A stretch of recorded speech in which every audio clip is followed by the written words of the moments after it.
inilah kesempatan kita merubah model baru. Jadi momen ini untuk kita mencari model baru.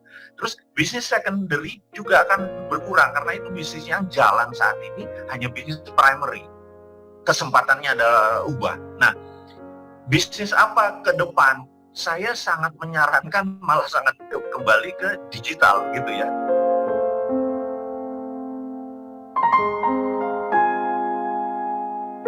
Saya banyak sekali ingin ngobrol kita, tapi waktunya sangat terbatas. Tapi ada beberapa rekan-rekan dari dunia maya ingin menyampaikan pertanyaan. Tadi yang marketplace sudah dijawab ya. Jadi sekarang sudah ada marketplace yang seperti Tokopedia maupun marketplace yang lain. OKOC juga sudah ada. One Kecamatan One Center for Entrepreneurship, kita juga punya marketplace, dan senang kalau misalnya nanti teman-teman UMKM bisa ikut sama-sama mengembangkan, karena again this theory is to be a man. Bagaimana kita man up gitu. Ini sebuah krisis, dan krisis ini yang memisahkan mana yang ya anak-anak ingusan, mana yang memang sudah dewasa untuk mampu untuk membawa tongkat perubahan ekonomi Indonesia ke depan. Ini ada 3 pertanyaan kita jawab di 5 menit terakhir, Bosman. Pertama, bagaimana mengubah cara pikiran kita antara pemikiran kritis dan juga pemikiran yang menjadi solusi. Nah, karena saya hostnya nih, jadi saya pilih pertanyaan-pertanyaan yang susah untuk Bosman.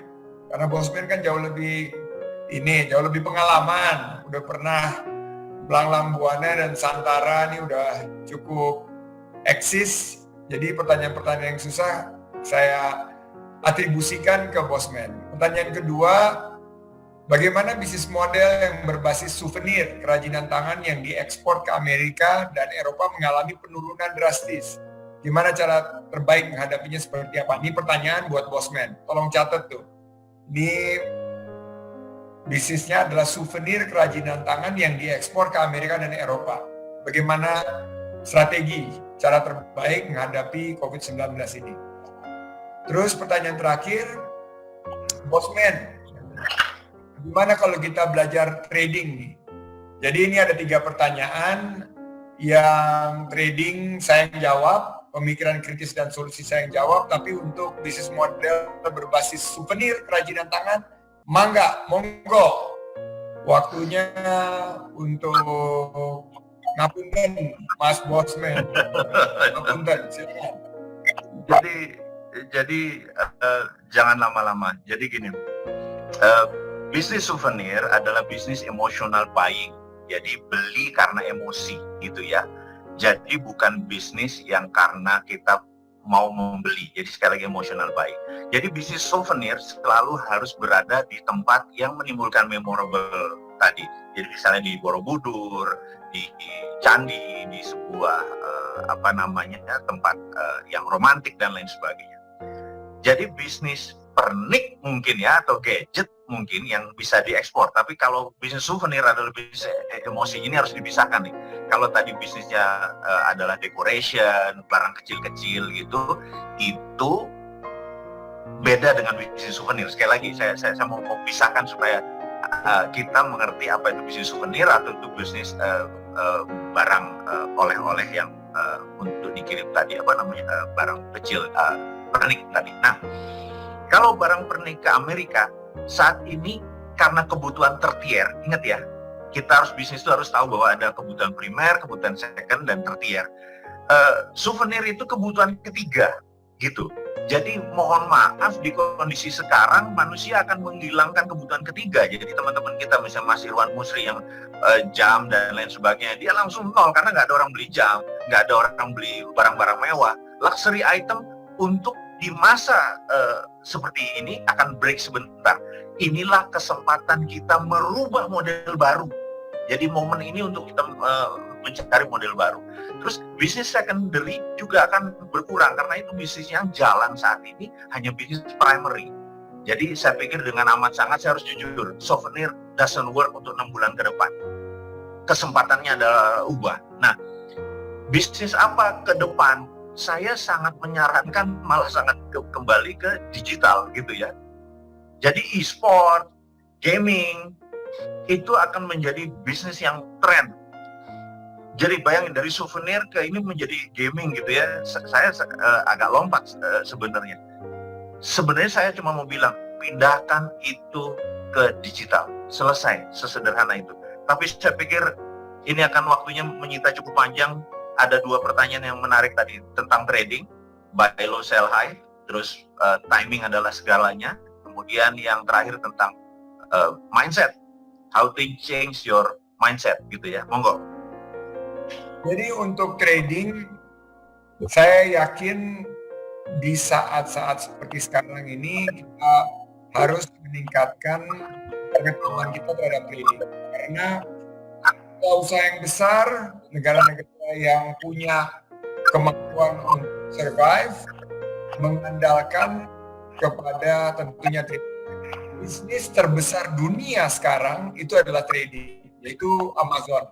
Orang kaya di dunia sekarang Jeff Bezos juga bisnisnya trading. Tapi dia bisa mengawinkan antara teknologi dan digital dengan salah satu sektor yang paling usianya paling senior daripada sektor-sektor yang lain.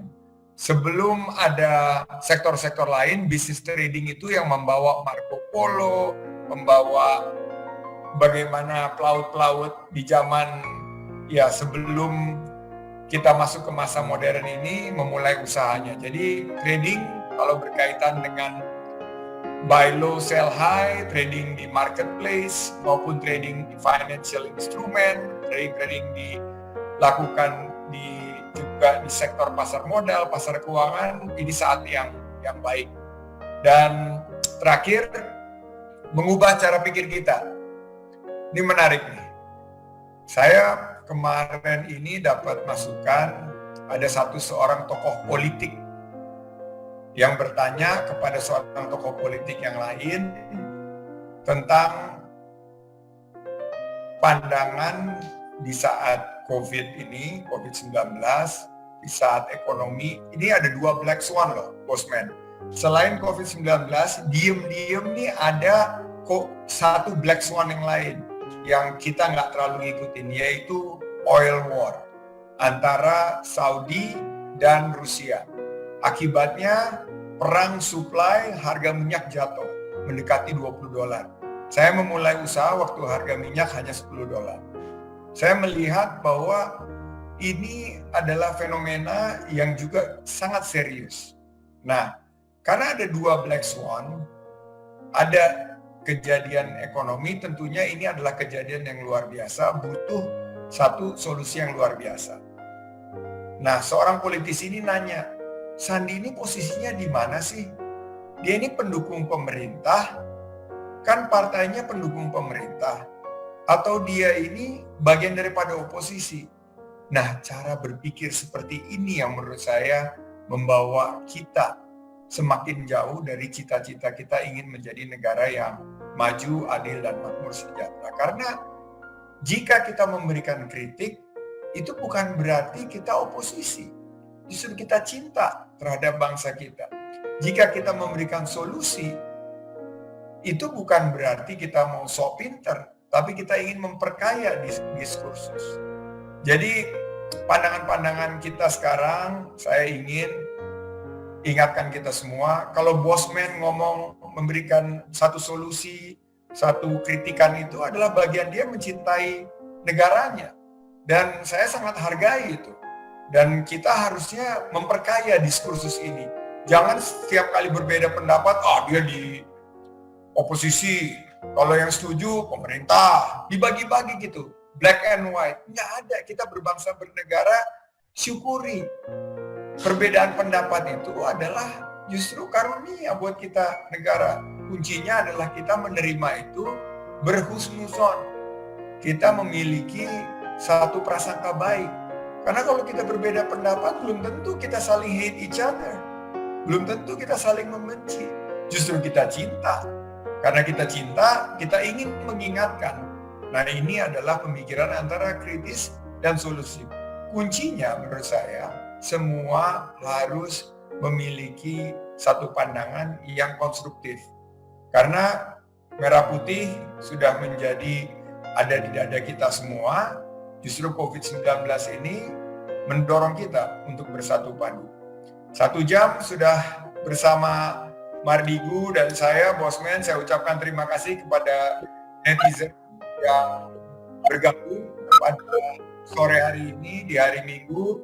Saya juga terima kasih kepada netizen-netizen yang sudah nonton, sudah juga di rumah saja, sudah jaga jarak, netizen-netizen yang menyimak dari seluruh Indonesia dan luar negeri, Malaysia, ada di Berlin, Hong Kong, Singapura, di semua lagi di lockdown. Kata-kata terakhir dari Bosman, silakan Bosman. Sukses buat semuanya, stay cool, stay waras, selalu berprasangka baik, sukses. Sukses, billahi taufik wal hidayah, teman-teman NU, Allahul muwaffiq ila aqwamit thoriq. Wassalamualaikum warahmatullahi wabarakatuh. Waalaikumsalam.